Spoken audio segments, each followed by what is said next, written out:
Hello, I'm Dr. Stephen Hassan, and I'm absolutely delighted to reconnect with an old friend, a former elder of the 12 tribes, otherwise known as the Messianic Communities Cult, a group that I've known for decades, actually, and actually described an intervention that I did with Reverend Bob Pardon to help someone get out of that group in my book, Combating Cult Mind Control. I want to introduce Roger Griffin. Hey, Roger. Roger is a retired now psychiatric nurse, but you were an elder in this group. You got involved very early on.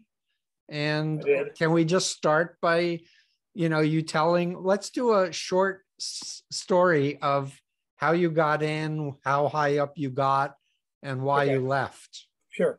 I met the group, which we always refer to as a community, as an insight. So I frequently reference to that if I say it. But I met the group when I was 16, 17 in Chattanooga, Tennessee. What year?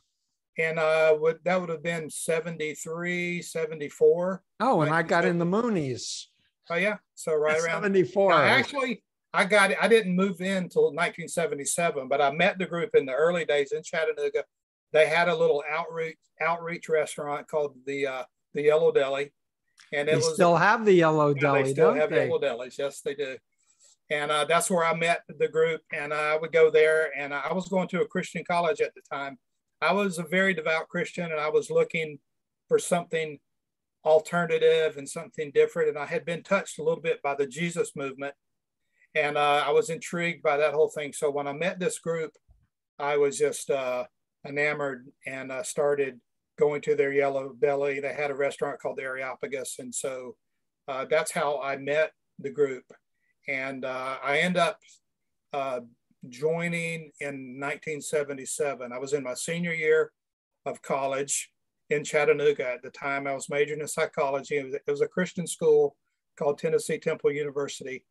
And I was in a real crisis and trying to decide what I should do, whether I should go to school, get my education, or join the 12 tribes. And so, of course, they advised me to join. And my memory is not great, but I seem to remember, was your father a minister or a pastor? He was a minister, yes. So you were raised in the Bible. I grew up in the deep South and a very conservative Christian. My dad was very political active when I was younger, and then he got into becoming a Christian, and he became very, very devout. And we moved to Chattanooga so my dad could go to Bible school, and that's how I happened to be there when the cult started in Chattanooga. And can I assume that when you got involved with the 12 tribes, you tried to recruit your family? Of course. Yeah. But first of all, I had to kind of get myself under the radar. And so which is really unfortunate for me to do this. I have kids of my own now. I know how I would feel. But I left Tennessee Temple. I didn't tell my parents. I didn't tell anybody where I was going. And I moved into Yellow Deli, lock, stock, and barrel, gave them all my possessions and everything.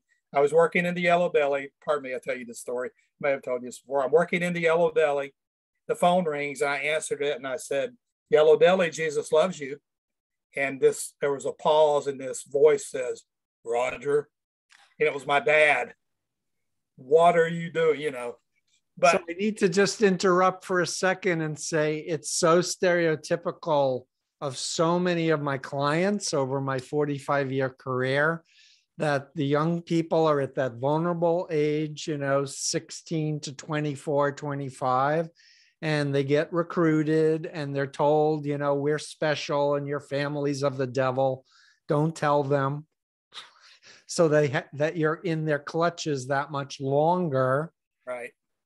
It's all very accurate. That's exactly right. And so of course I was in, and I stayed there. I was there for 20 years. But anytime the first couple of years that I was there, I went to visit my parents probably 2 occasions, and they sent people with me. And yeah, the my buddy parents buddy would, system is buddy another buddy system, exactly. technique. Yeah, The Moonies would do that too, etc. right. And so that would just really upset my parents when I would show up with this bearded, long-haired guy that they didn't know. And he basically kept a good eye on me, and they didn't fully understand about mind control and stuff, but they knew something was really amiss about that. So, right. Yeah. So that's what happened. I met about 2 years later, I met my wife in the group. Uh-huh. And we got married, and we had 6 kids together. And so, and I believe that the group doesn't encourage birth control at all. Actively discourages birth control. And they also discourage like pregnant mothers going to obstetricians and taking, prenatal vitamins and all the things you're supposed all to of take. That. It's pretty shocking. We had 6 kids, never have been to my wife has never took a prenatal vitamin, never had a checkup.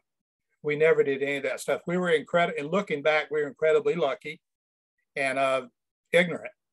But all of our kids were born at home in our bedroom with no medical information, really no medical knowledge, right? To speak of, except the experience of having delivered quite a few children. Right. So I want to talk about their lack of medical care, but I want you to just give us the arc of the 20 years. My recollection was you were pretty high up as an elder, and because you knew the Bible and most people didn't, right, you actually were instrumental to giving the group cover, should I say, about the Bible, that we're just following the Bible. Right. Well, if I can use this term, I was a bit of a catch for them because they were a Christian Bible-based group, and I came from Tennessee Temple University. And so I repudiated Tennessee Temple and the whole Baptist movement, and I moved in to the 12 tribes. So they took opportunity to brag about me at any time. And I was studying the Bible, and I had some experience with being a youth pastor and some of that sort of stuff. So they were very thrilled to have me a part of it. So pretty much I was there for a couple of months from when I first joined, and then the real pressure starts coming on to make a commitment, to make a lifetime commitment, and they believe that, joining a group was just like marriage and it was forever. And they really lock you in on that. And so I did. I made a commitment, got baptized. And as soon as I did that, like immediately within the next week, I started going to elders meetings and household heads meetings. They made me a deli manager, all this kind of, and they started doing the climb up. Right. So the founder, Eugene Spriggs, was formerly a carnival barker, like, come on. We got the bearded lady, come on in, right? Before he decided he was a prophet or an apostle. That's right. Yeah. And he was also actually, he had been a school teacher. Okay. And I think he probably had a degree in psychology, if I remember correctly. But he was a very gregarious, likable person, especially in the early days. Uh-huh. And so, and it's interesting. I had met the group in 73 or 74. I joined in 77, and I had never heard of him, and I had never met him. Interesting. So you joined the group before you met the cult leader. Yes, I didn't know there was a cult leader. Same with me. I got in the Moonies before I learned the Messiah was on the earth and his name was Sun Myung Moon. Yeah, a very, very similar situation. Like the week that I moved in, one of the elders who I had become pretty good friends with, he said, "Hey, I want to take you down to meet Gene and Marcia." And so we drove to Minton, Alabama. They were down there out of town at the time. And we, he kind of introduced me and we spent some time together. So that's how that started. So I actually became as close as you could I had, of course, to be completely subservient to him, but I liked him and he seemed to take a shine to me. And he liked to talk about Tennessee Temple. He liked to talk about the Bible. I would kind of make, applications that helped him to understand where I was coming from and where that whole movement was coming from. So yeah, I mean, I within a year I became a what they call a household head, which is we live communally, 3 or 4 or 5 families to a house, and they made me a household head. And then around that time I got married, and then we had a big crisis where we got in a lot of trouble because we got reported for overzealous child spanking, spanking kids. Please talk about corporal punishment, because several authorities, I think in Vermont and Australia and Germany, child welfare authorities actually took children into custody because they had heard from former members that there was beatings and with a balloon stick, a wooden stick. And talk about that a little bit, please. Yeah, there was a time where we had a meeting in this restaurant that we called the Areopagus. Was a large meeting place, and we met there. I remember very clearly where Spriggs gave a talk about the gospel of child training, he called it,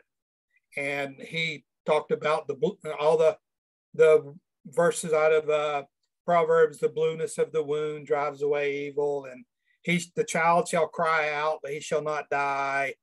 And he said, if you love your child, you'll discipline with the rod. And so it was pretty shocking to all of us. I mean, we were kids that grew up in the 60s and 70s, right. And this was really something that we had not anticipated. But like everything else that we did, we were zealous, and we wanted to do God's will, and we definitely wanted to follow Gene and do what he wanted us to do.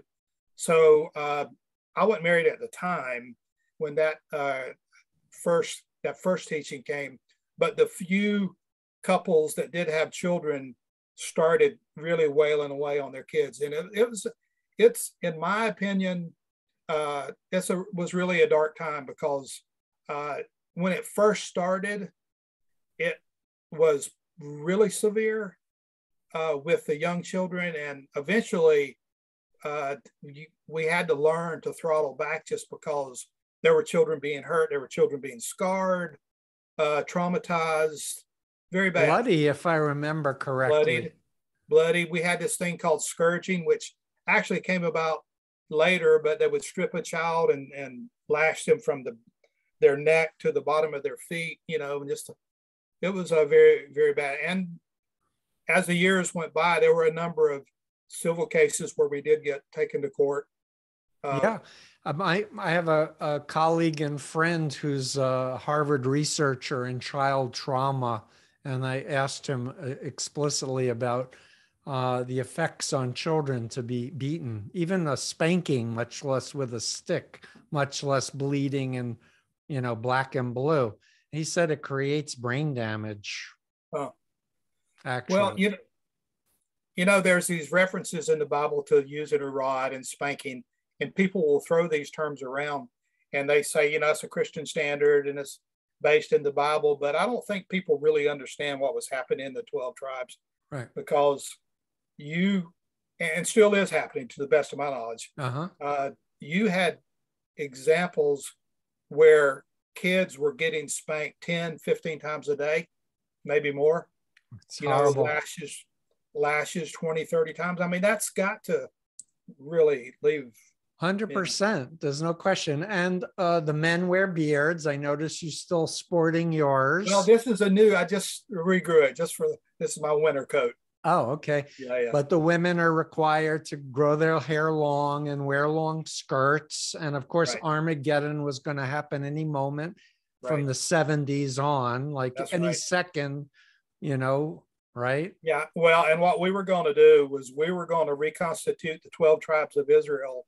And then Jesus or Yeshua was going to come back and crown us, and all of our perfect children that we were raising were going to be the 144,000, and we would go out and take over the spiritual world. Right. So I want to thank you for writing out the BITE model, applying it to the 12 tribes. It was almost exactly like the Jehovah's Witnesses, but maybe a little more extreme. in some cases because people were encouraged to change their name. Is that correct? Yes. And also a thing that I thought about when I was going over the Jehovah's Witness pipe model is everything gets ramped up to a whole nother level when you live communally. And I don't think most of the Jehovah's Witness groups. Yeah. And so your world is hanging by 100%, because in your former cult, you weren't working outside unless you had special dispensation. Right. And everyone had to turn over their bank accounts, sell their homes, etc., give it to the group, right? So you were utterly dependent. Right. And here I am. And this became more and more of a pressure for me as the years went by. I had 6 children, and they were dependent on me, and I had to kind of try to manage this environment for the sake of protecting my children. None of my kids had birth certificates. They're all born at home. So wait a minute. Whoops. So none of them have birth certificates. You just prodded a memory that children would sometimes die in childbirth, and they would die as they were being birthed, and the group would just bury them on property and not notify any authorities, which violates the law. Right. Right. Yeah, that has happened. Unfortunately, I couldn't say how many times, but I'm personally aware of, certainly more than a dozen that I had personal involvement in, knew the families, probably more than that. I could probably put, yeah. So it's a very sad thing that would happen. Yeah. And a lot of them were preventable. And if I'm remembering correctly, your wife had a medical problem and you were faced with a crisis of conscience to follow the group versus save your wife. Am I remembering it correctly? That's exactly right. And ultimately, that was the whole situation that caused the unraveling of my loyalty to this group. Because my wife doesn't have a thyroid, and she has rheumatoid arthritis. And so someone decided that there was sin in either her life or my life, or both of us, that was causing this thyroid problem. So Spriggs was away. He was on the other side of the world at the time, our leader, Gene Spriggs. But some of the elders who were there with us decided that my wife should stop taking her Synthroid, and which is thyroid medication to substitute. Yeah, and so they told Spriggs about it, that they thought she should stop taking it, and he said, yes, that's right. And so I was shocked, because I knew, if you know about hypothyroidism, you got to have your Synthroid or you will not live. Correct. And I told the elders, I said, I hope you understand that this is like someone who their limb is cut off, like you lose your hand or lose an eye. Those things don't reconstitute typically. And they just told me that I was in the flesh and using my own reasoning. And because if you just repented, then it would miraculously grow back. Right. And that's what I was saying. I said, you guys, my wife is going to die unless something really dramatic happens here. And so they laid hands on her and prayed for her. And she got really sick, just like we said. And of course, then as the sicker she got, the more we fell under to suspect, because there's something wrong with us, because Spriggs had said she should stop taking her medicine. And it got to the point, it's pretty amazing, me looking back on that I desperately love my wife. We're still together. We've been married. She's a beautiful, wonderful person. Yeah, she is. And a great mother. And she was very, very sick. And I was tormented. I was tortured, but I didn't know what to do. And I came very close to losing her, which I would have. How long did she stop taking the medication before you acted? Probably about 4 months, 6 months. Whoa. Yeah. Yeah, Whoa. and fortunately, I'm sure I've told you this, but I'll refresh your memory. We were living in Bellows Falls, Vermont at the time, and they had made me stop working, and so I was under discipline that I had to stay home with my family, and I had to, because she couldn't really take care of herself, so I had to take care of her, brush her hair, and all that kind of stuff every day. And she had gotten so sick that she couldn't get out of bed, and she could barely talk, which is what happens with this. And it was so bad. And we had a medical person. He was an EMT, but he kind of looked out for medical issues in the group. And he went to Bellows Falls because he'd heard that Joellen was really sick. And he went in and visited with her for a few minutes. And he came out and he said, you and I need to talk. So we went out alone where we could talk. And he said, are you prepared for your wife to die?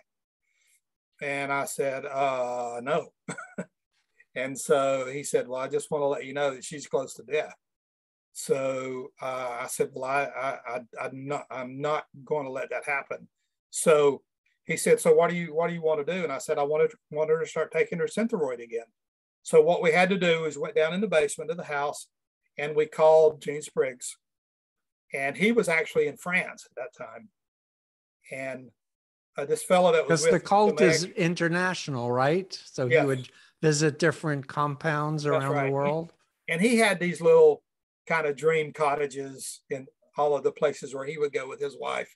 Yeah. And he would go from one to the other. And so. And I think he had a TV in his closet, if I remember correctly, even though members were not allowed to watch TV. That's right. He just pretty much did what he wanted to do. Yeah. Go on. Yeah. And so, so you were still needing to call to ask permission to give your wife. Sure, here I am, Yeah.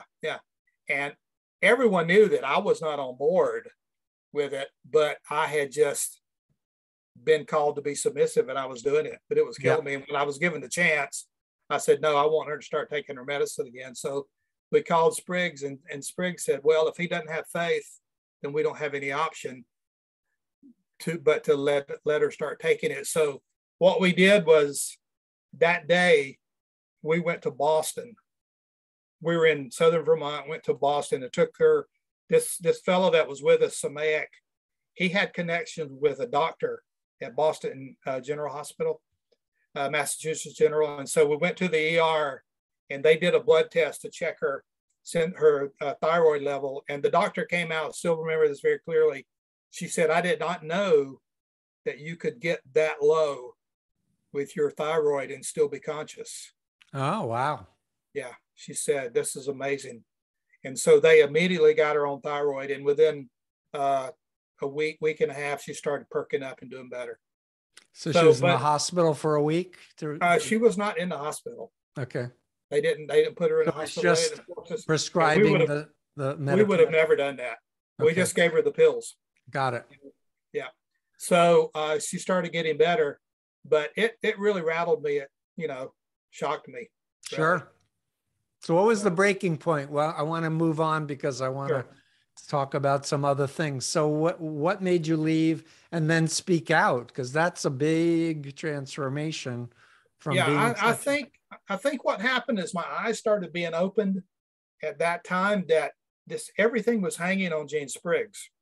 Here I was an elder. I was considered apostolic worker at the time, which is one of the lead elders, but I had to call Spriggs to ask him if my wife could take her medicine, and then this big confusion happened because later I talked to him. I said, you realize Joellen almost died?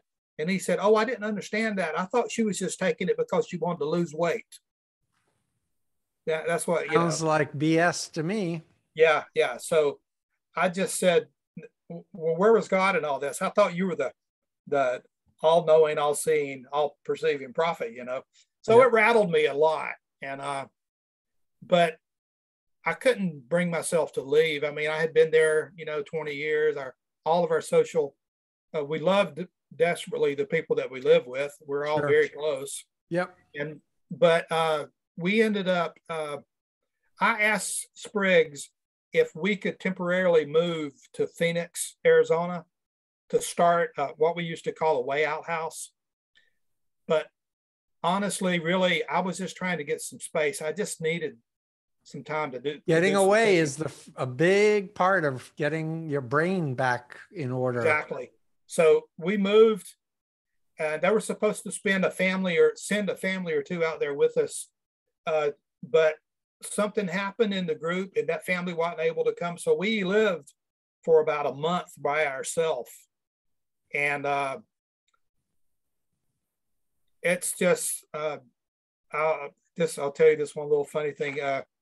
Gary Larson is one of my favorite cartoonists. He has a cartoon of a chicken sitting in a lawn chair on the beach, and he's got his drink in his hand, and he's got his sunglasses on, and underneath the chicken he says, "They made me a free-range chicken and I never looked back."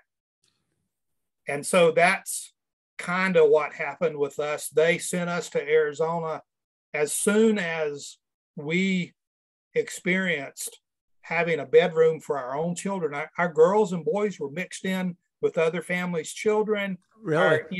I had a 12-year-old daughter, and they were mixed. And we had our own bedrooms. We were just a month of that, of being able to get up in the morning, drink a cup of coffee if I wanted to, it just, it routed freedom us. is very, very alluring when you're in a mind control cult for as long as you were. Yeah. And so, there was a few things that happened, but my dad, who had kept touch with us, he kind of out of the blue called me and said, if you guys ever want to come to Georgia, I just want you to know you're welcome. Great. We'll help you out. So the timing was perfect.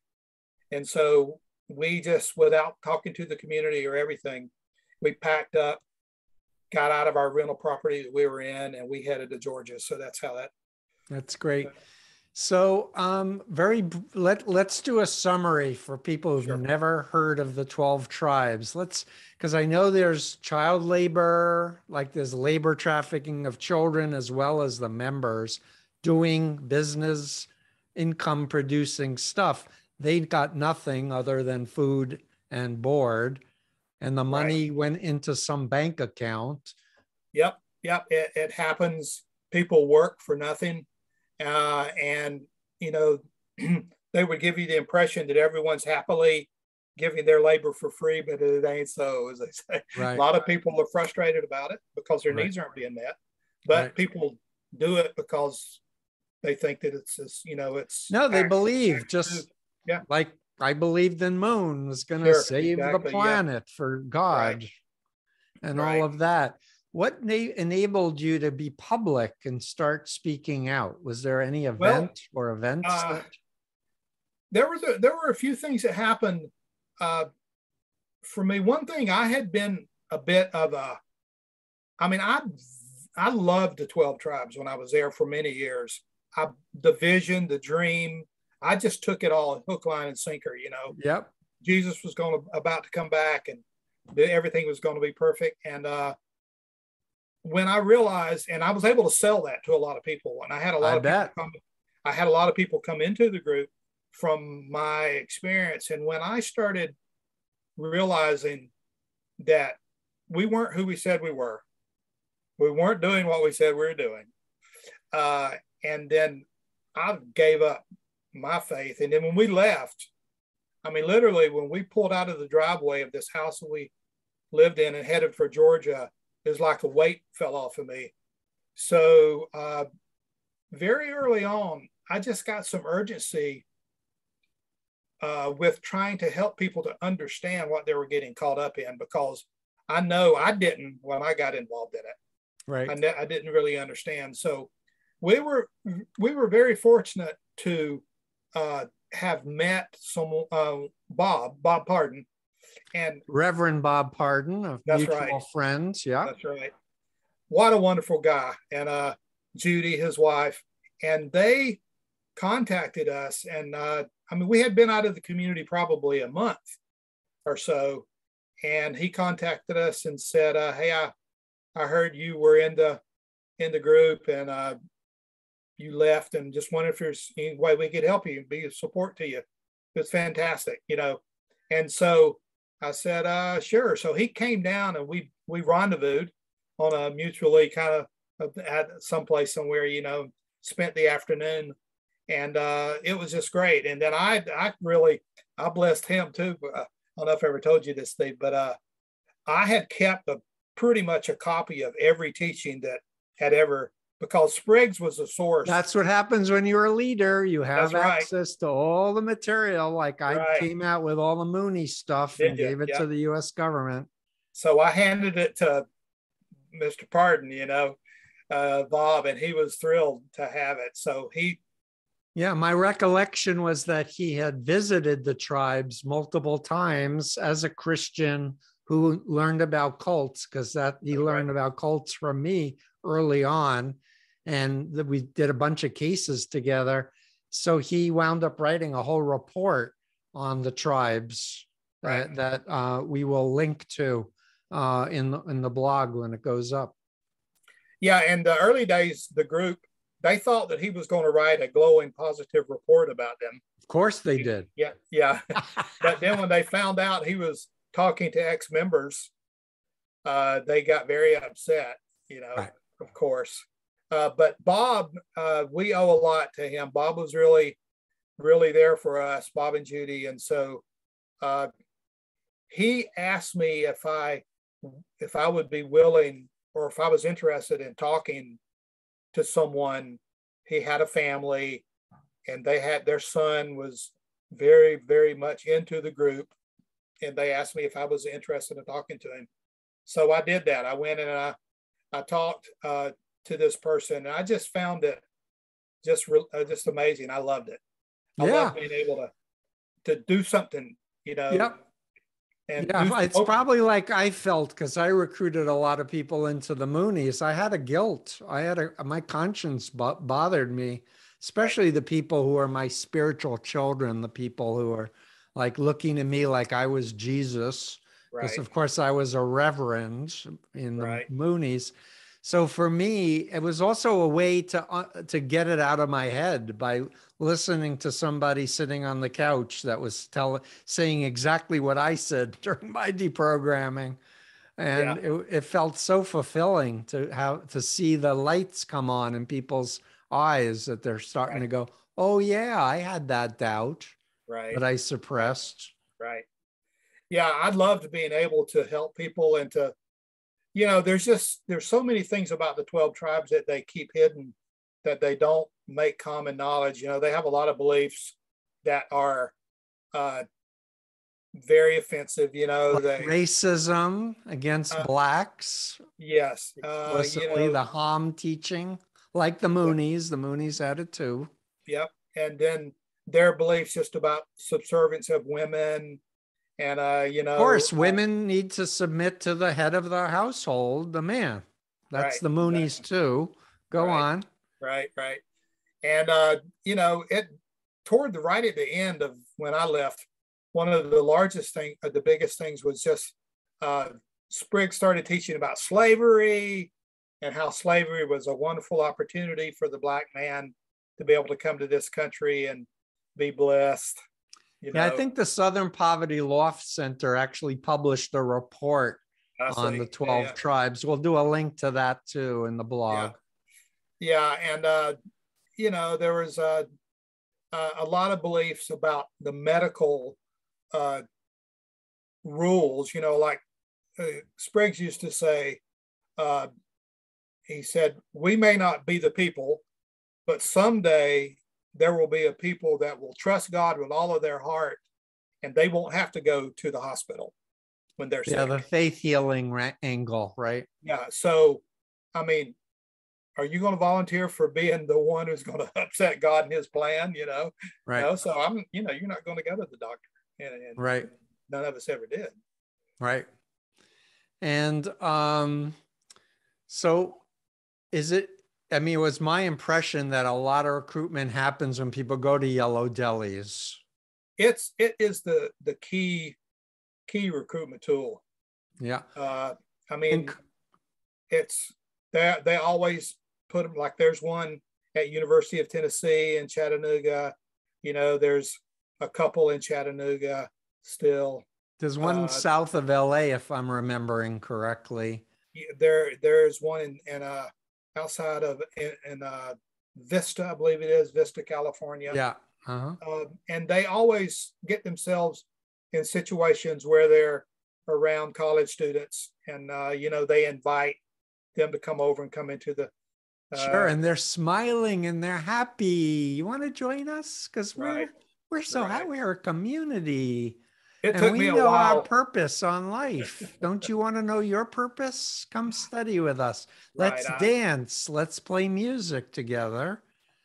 So it's very homey. Do I remember correctly that they used to have a bus with a Red Cross flag and come to concerts and look for people having drug overdoses and offer to help them to recruit?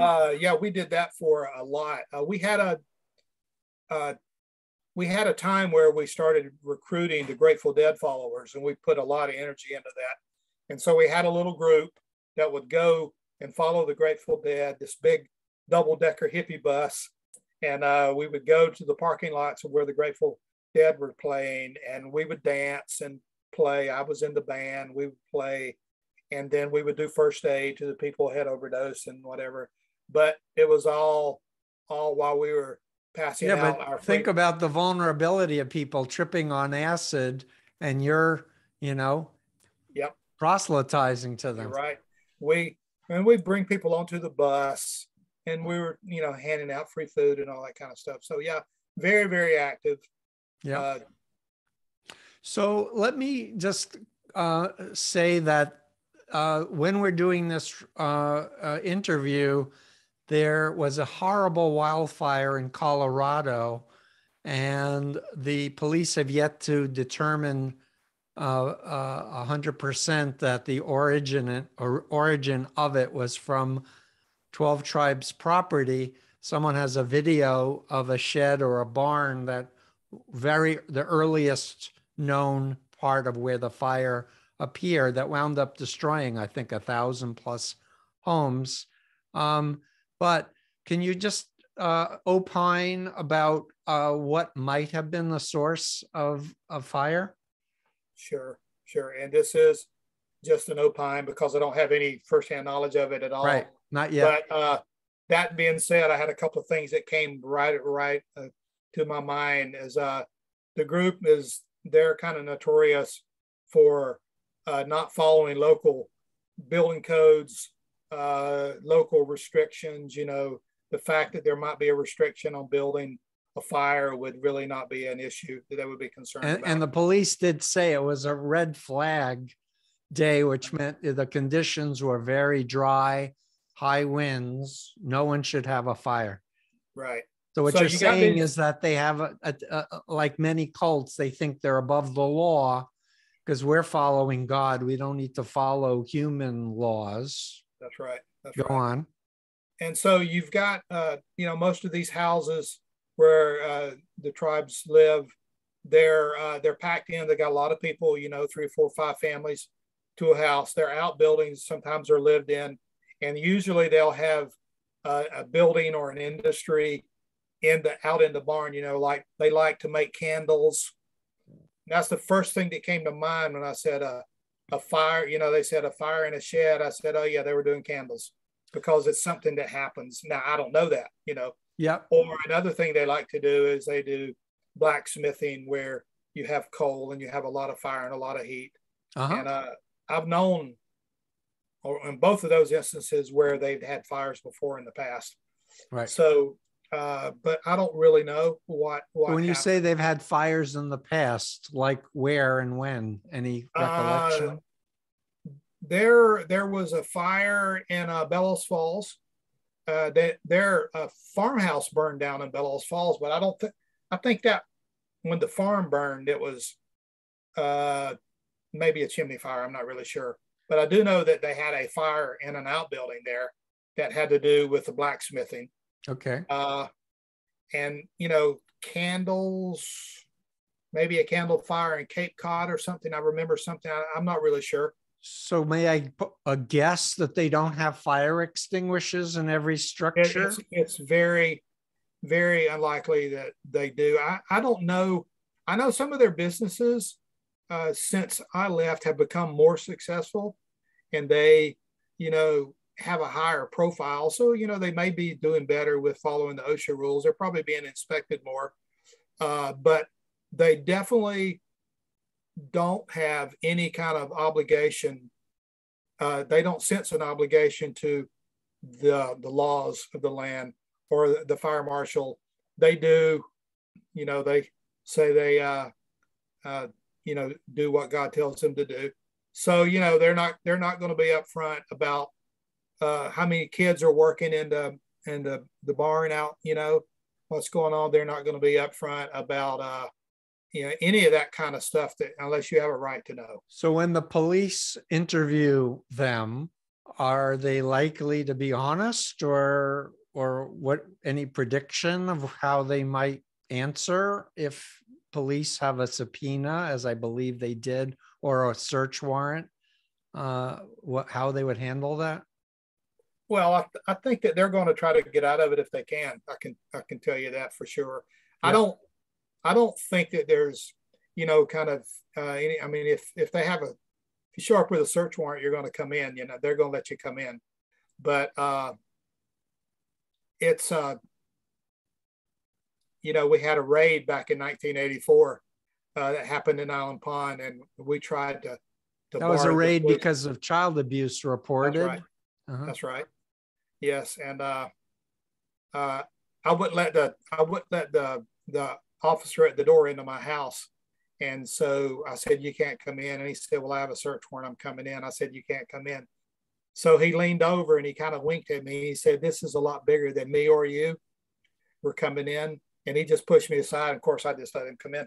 So I mean, that's the sort of stuff that they're not violent people. Okay, that's it. They're good people. We want to let they are good people. For the most part, people in cults are idealists, loving, right, kind, good people who got lied to, taken in, and indoctrinated, given a new identity that's obedient and dependent. And unfortunately, I would also say that you can't believe what they say.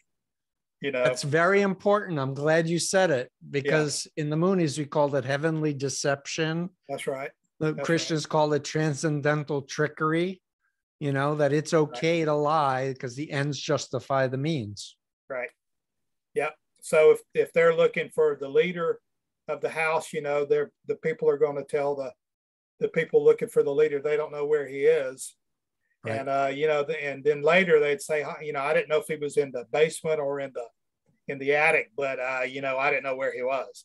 Right. So, and is it true that Spriggs, who is called Yonik, if I'm remembering correctly, that he died of COVID? Is that the story? Yes. He was, he died probably 6 months ago or so, maybe a little longer. So in 2020. Yes. Uh-huh. And I don't know for sure, but I was told that his health had really kind of gone down, and that he was showing some signs of dementia, and actually quite a bit of dementia. And then I was told that he died from COVID. But, so can I assume members are not encouraged to get vaccinated? Oh, definitely not. I was told recently that COVID has swept through the 12 tribes.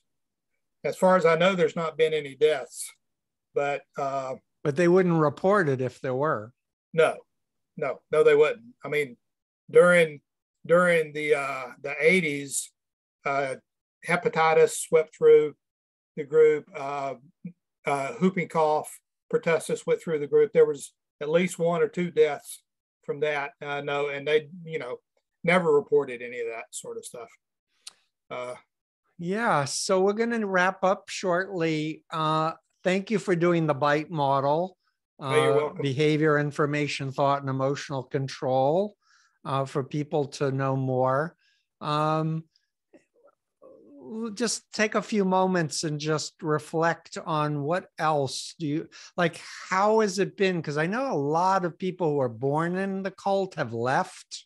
There's like a support group, I believe, of former what we call second generation cult members who have left the group. Talk a little bit about folks leaving the group?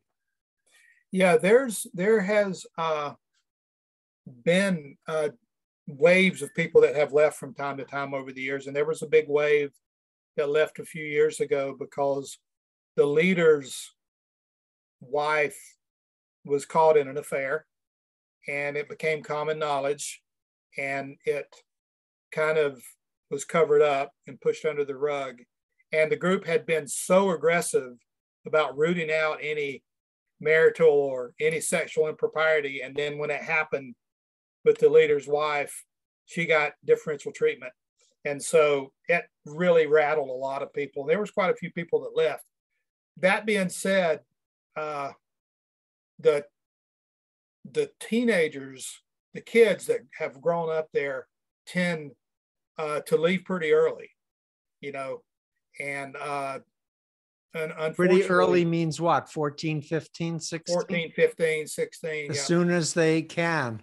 As soon as they can physically operate a telephone, and get a relative's number, but then you have some that are loyal and stick it out, but what generally happens is the kids in the group across the board does not give an adequate education.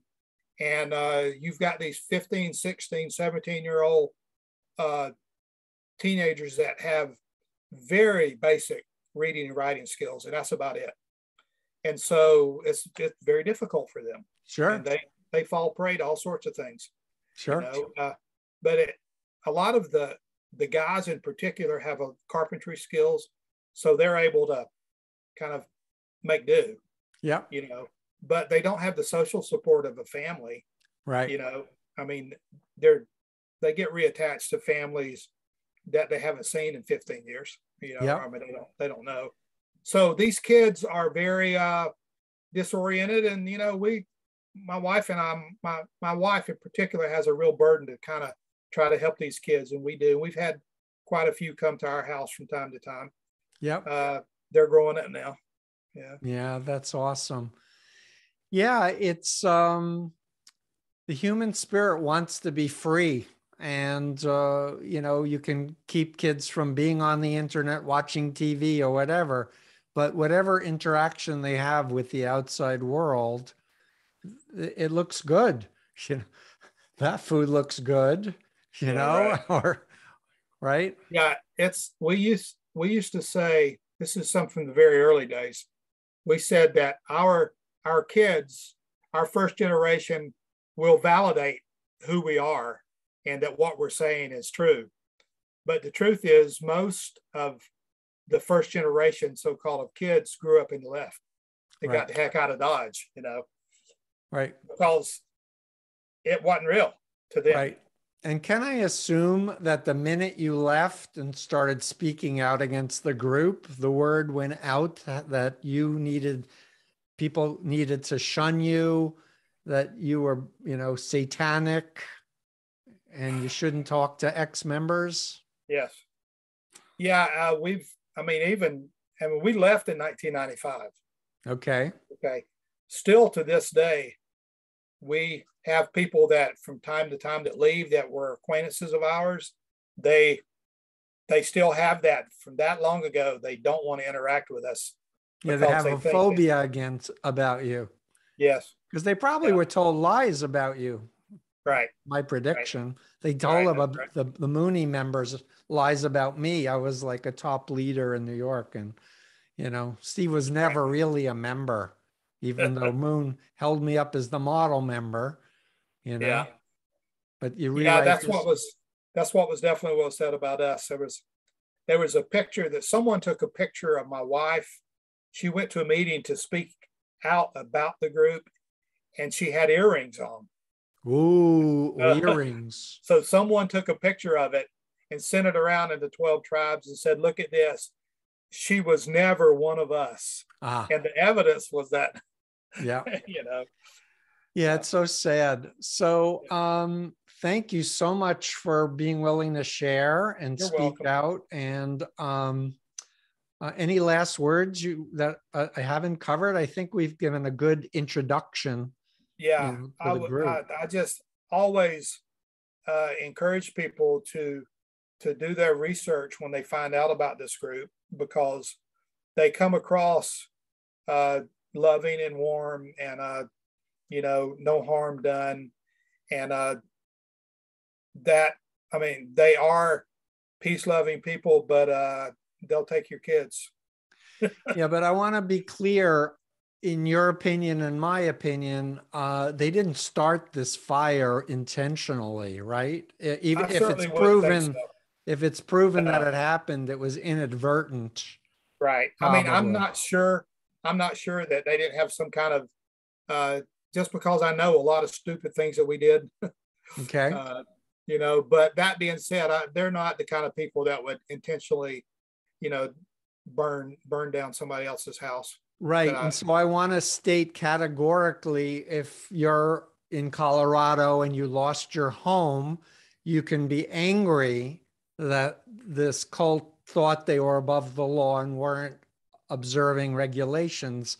But please don't take it out on the people, because they're good people. They've just been brainwashed and they need help. And They like pretty much do you, it. they can leave and they'll be Right. good people. Right. So if anything, do the right thing and reach out to them with warmth and let them know the outside world is not evil, but that there's a better life out here than being in a totalist, control group. Right. Who's taken over since Spriggs died last year? Do you have any idea? The top position is still being kind of controlled by his wife. I see. She's still alive. Considered, yeah. So she's considered, the final spiritual word. But it's interesting. I talked to a member that's been there for 40 years that just left recently. Uh-huh. And he was telling me that pretty much all of the original leaders have all been dispatched one way or the other. They've either been downgraded, disgraced one way or the other. And so you have a complete fresh round of, former deadheads and a lot of different kinds of people. So this might lead to a mass exodus if we have wishful thinking that, he's dead, and this may be enough of a stimulus to encourage people. Hey, I was in it for 20 years. I left. I went to nursing school. I had a successful career. Right. I have my own home. My kids are so happy that they're not in the cult anymore. Life is good. That's right. Yeah. Yeah. I hope that more people arrive at that. Yeah. So thank you so much, Roger. Say hi to Joellen, and let's be in touch. Yeah, it was great seeing you and talking with you. Yeah, thank you so much again. Take care. You're welcome. All right. Bye. Good day.